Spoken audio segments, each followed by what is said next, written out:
Hello students, question number 41 है जो case study based है, राइट। क्वेश्चन देख लो तो पहले तुम लोग, काफ़ी बड़ा है, फिगर वगैरह, वो एक पिक्चर बनी हुई है। इसमें वो कह रहा है कि क्लॉक टावर्स कॉमनली कॉल्ड घंटाघर once dominated city spaces across the country. They served as timekeepers during an era when wrist watches were a luxury to common men. A student of class 10 saw such Ghantaghar during an educational tour to Srinagar. A student is standing at point A at a distance of 75 meters from the base of the Ghantaghar. The angle of elevation of clock B and tip of the clock tower C from point A on ground are 45-60 degree. तो सबसे पहला question है इसका कि draw neat diagram to show the above situation. तो पहले portion को ही करते हैं कि इसका नीड डायग्राम बनाते हैं. देखो यहां पर ये घंटाघर है मेरे पास, क्लॉक बी है और ये मेरे पास सी है. सी क्या बोल रखा है उसने, क्लॉक टावर को.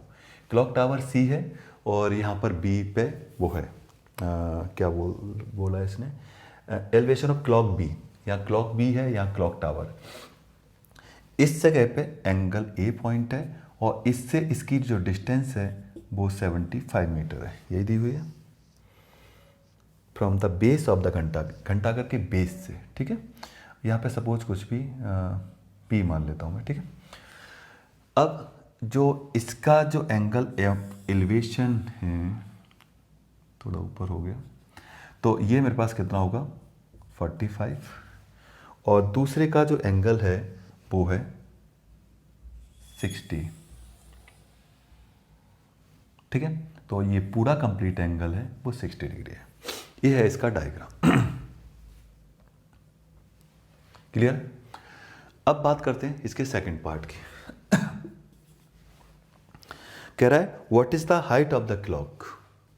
तो क्लॉक ये वाली है, ठीक है, बी. तो क्लॉक की हाइट क्या होगी, क्लॉक टावर की नहीं, क्लॉक की हाइट, ठीक है. तो ये मुझे हाइट बतानी है, ठीक. तो कौन सा ट्रायंगल लेंगे हम लोग, बीपीए लेंगे. ट्रायंगल इन लिख देता हूं, इन ट्रायंगल बीपीए. ओके.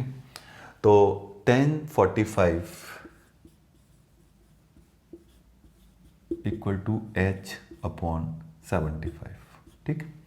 तो ये 1 होता है, तो h अपॉन 75 यानी कि h इक्वल टू 75 मीटर.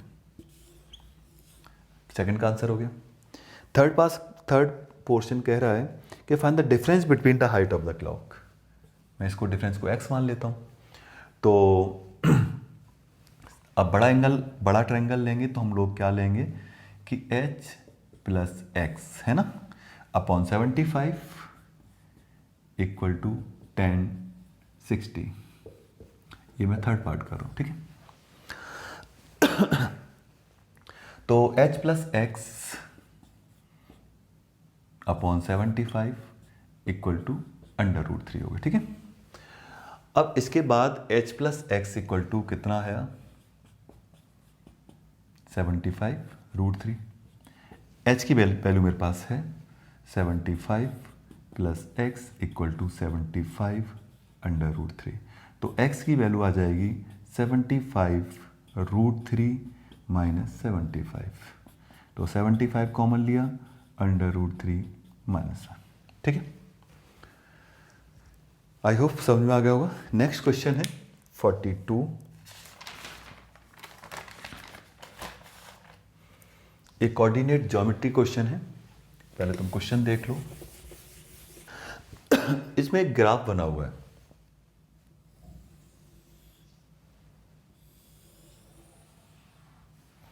ठीक है. ये वही y एक्सिस है, ये मेरे पास x एक्सिस है और कुछ पॉइंट्स से रखे हैं. कहाँ तक हैं, 1 से लेके 9 तक, 1 से लेके 9 तक. ये 0 है, 1 2 3 4 5 6 7 8 9, ठीक है. इसमें भी 8 तक हैं आई थिंक, 1 2 3 4 5 6 7 8 तक हैं, तो इतना ही ले लेंगे। 1 2 3 4 5 6 7 8, ठीक है। अब इसमें कुछ कोऑर्डिनेट बता रखे हैं इन लोगों ने, क्वेश्चन में पढ़ लिया हुआ तुम लोगों ने, कि एक तो है वंदना, रीना, अनु एंड पूनम। सबसे पहले वंदना है, वो इस जगह पर है, यहाँ पर, सॉरी 7 पे है, निकल तो लगा दिया। वंदना का जो पॉइंट है वो ये है 0,7।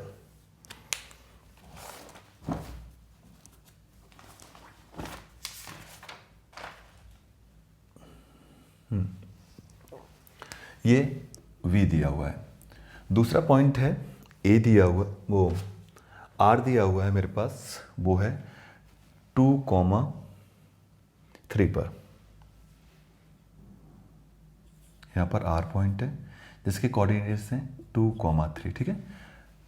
कोऑर्डिनेट निकाल ही लोगे, 2 ये है, 3 ये है। ऐसे ही V के जो कोऑर्डिनेट होंगे वो होंगे 0,7। X कोऑर्डिनेट पे 0 है, Y कोऑर्डिनेट पे 7 है, ठीक है। और अगला पॉइंट है P पूनम के लिए। पूनम के कोऑर्डिनेट्स हैं 4,9। 4 यहाँ पर है और यहाँ पर, यहाँ P है विच इज़ 4,9। अनु के कोऑर्डिनेट है वो है 7,5। 7,5 यानी कि अनु 5 कहाँ पर होगा, यहाँ कहीं होगा। तो जो अनु के कोऑर्डिनेट हैं वो 7,5, ठीक है। तो सबसे पहले कोऑर्डिनेट देख लेते हैं। अब उसके बाद कह रहा है find distance between Poonam and Reena. तो पूनम एंड रीना यानी कि इन दोनों के बीच की मुझे डिस्टेंस फाइंड करनी है, ठीक है।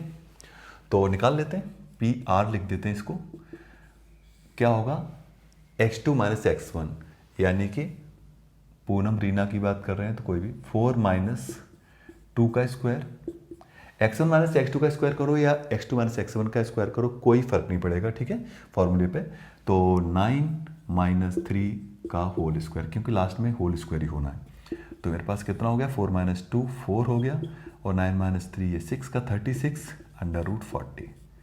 तो पहला पोर्शन तुम्हारा ये कंप्लीट हुआ। दूसरा पार्ट कह रहा है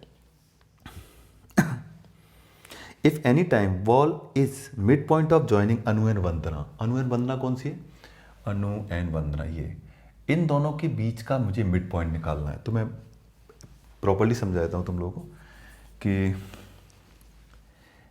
यहाँ पर अनु है और चलो वंदना को पहले लिख लेते हैं।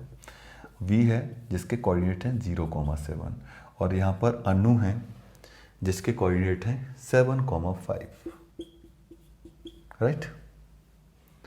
तो मिड पॉइंट निकालना है मुझे इन दोनों के, ये कह रहे हैं ना। Anu and Vandana, then find the coordinates of the wall. Any time wall is in the mid of the joining Anu and Vandana, दोनों के बीच में होगी जॉइनिंग करने पर दोनों को, तो दोनों के मिड पॉइंट पर, यानी कि मिड पॉइंट निकालना है। कोलिनियर है, कोई प्रॉब्लम नहीं है। तो ये पॉइंट होगा x सपोज y, तो x इक्वल टू क्या होता है, x1 प्लस x2 यानी कि 0 प्लस 7/2 एंड y इक्वल टू होता है 7 प्लस 5/2, ठीक है। तो x की वैल्यू मेरे पास कितनी आ गई, 3.5 और y की वैल्यू आ गई 12.26, ठीक है। तो ये सेकंड पार्ट का जो आंसर है वो है 3.5,6। ये मेरे पास कोऑर्डिनेट होगा, ठीक है। अब थर्ड पार्ट में कह रहा है and at one time the wall is at point which divides a line joining the coordinates of Reena and Anu. अब रीना अनु को देख लेते हैं कहां पर है, चलो यही बता देता हूं। रीना कहां पर है, ये 2,3 और अनु यहां पर है जिसके हैं 7,5, ठीक है।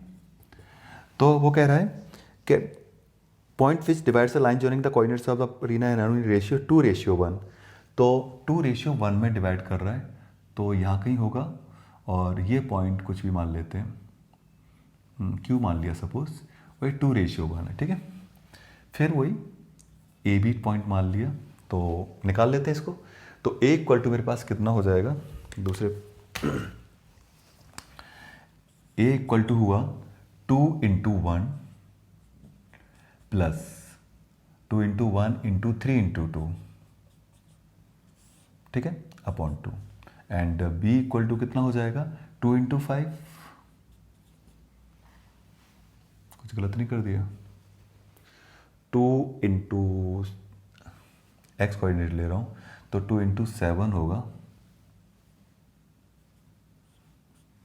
और दूसरा होगा 1 इंटू 2, ठीक है ना। तो 2 इंटू 7 और plus 1 into 2 which is 14 plus 2, ठीक है। और b इक्वल टू कितना हो जाएगा 2 इंटू 5, ठीक है, और 1 इंटू 3 अपॉन 2। तो इस टाइप से जो a इक्वल टू आएगा मेरे पास 2 इंटू 7 1 इंटू 2, ओके। तो 14 प्लस 2 16 अपॉन 2 8 हो गया, and b equal to 10 plus 3 13 upon 2 13, sorry 3 है नीचे, क्या हो रहा है तो ये हो जाएगा मेरे पास 16 अपॉन 3 एंड दूसरा होगा 8 अपॉन 3, ठीक। तो ये कोऑर्डिनेट्स आ गए। अब अभी भी क्वेश्चन कंप्लीट नहीं हुआ, इसका और पार्ट और पूछा है। Triangle is formed by joining, ठीक है। तो एक लाइन जॉइनिंग पॉइंट्स कौन कौन से हैं, रीना अनु एंड पूनम, रीना अनु एंड पूनम। तो मैं ऐसे हटा रहा हूँ फिलहाल बीच में से, तो ये वाला मेरे पास ट्रायंगल बन रहा है, ये भी है, ठीक। तो इस ट्रायंगल को पूछ रहा है कि कौन सा ट्रायंगल है। तो इसमें पी आर तो मैं निकाल चुका था पहले से, पी आर √40 था, और अब मैं देख लेता हूँ इसको। दूसरा कितना हो जाएगा पी आर के बाद है क्यू ए, निकाल लेते हैं। 7 माइनस 4 सीधा कर दूँ 3 का स्क्वायर, एंड 5 माइनस 9 16। तो इस टाइप से तुम्हारे पास ये 5 आ गया, ये क्यू, ठीक है। और उसके बाद है कौन सा बचा, ए आर। ए आर कितना हो जाएगा 7 माइनस 2 5 का स्क्वायर 25, एंड 5 माइनस 3 2 का स्क्वायर 4 विच इज √29, ठीक। तो इस टाइप से इसकी तीनों साइड्स डिफरेंट आ रही हैं। तो इसका जो थर्ड पार्ट का आंसर होगा, थर्ड पार्ट की और पार्ट का आंसर वो है scalene triangle, SCELEN, scalene triangle, ठीक है। अब लास्ट क्वेश्चन है तुम्हारा 43।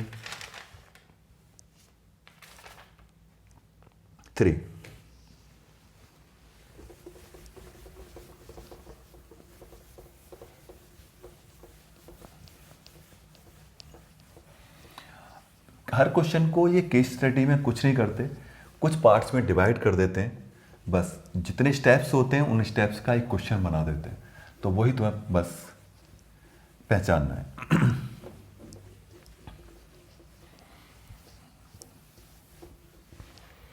नेक्स्ट क्वेश्चन पढ़ लो तुम लोग, देख लो। क्वेश्चन नंबर है 43।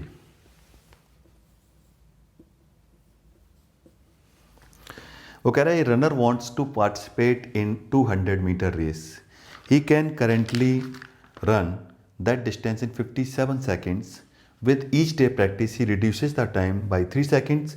He sets the target to complete this race in 27 seconds. ठीक है।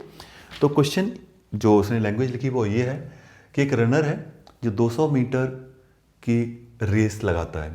अब 200 मीटर की रेस वो पहले अभी करंट में 57 सेकंड्स में कवर करता है, जबकि उसका टारगेट है कि उसे 27 सेकंड तक पहुंचाना। हर दिन वो 3 सेकंड रिड्यूस कर देता है। यानी फर्स्ट डे अगर वो 57 कर रहा है, पहला इसका क्वेश्चन ही है कि right the AP for given situation. तो फर्स्ट डे क्या होगा,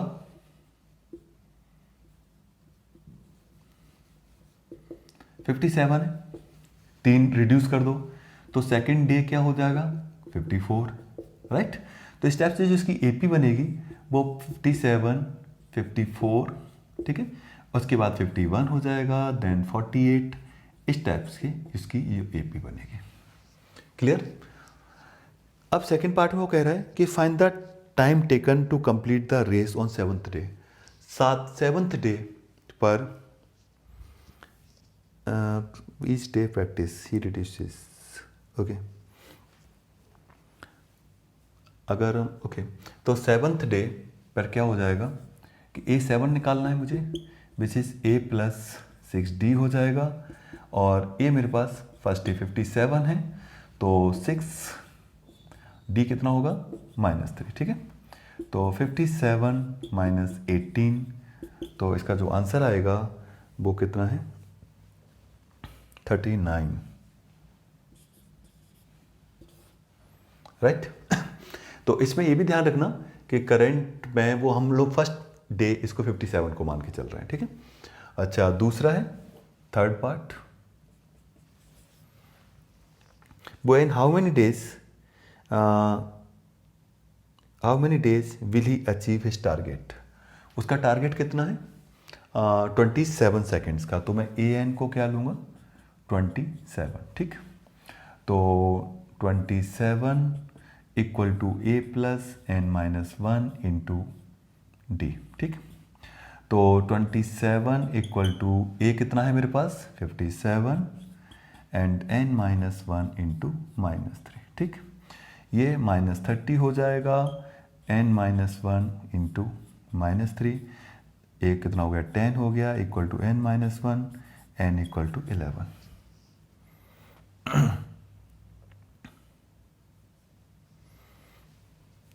ठीक। अच्छा, अब इसके बाद है n = 11th डे पे वो अपना टारगेट अचीव करेगा। फिर उसने पूछा SN क्या होगा, तो SN का फॉर्मूला इसका और पार्ट है, थर्ड पार्ट का और पार्ट, तो SN = हो जाएगा n/2, ठीक है, और 2A,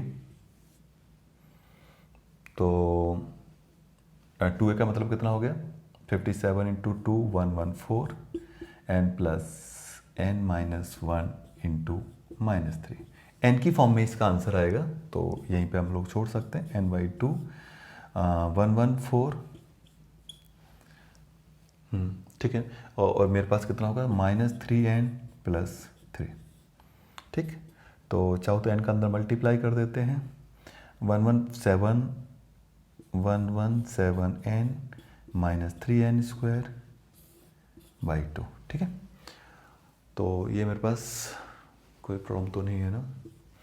n/2 2A 2 × 57 114 होता है, n-1 -3 है, ठीक है, 114 - 3n + 3 117, ठीक है। तो ये था मेरे पास थर्ड का और पार्ट का, तो ये हमारा लास्ट क्वेश्चन था। Thanks for watching.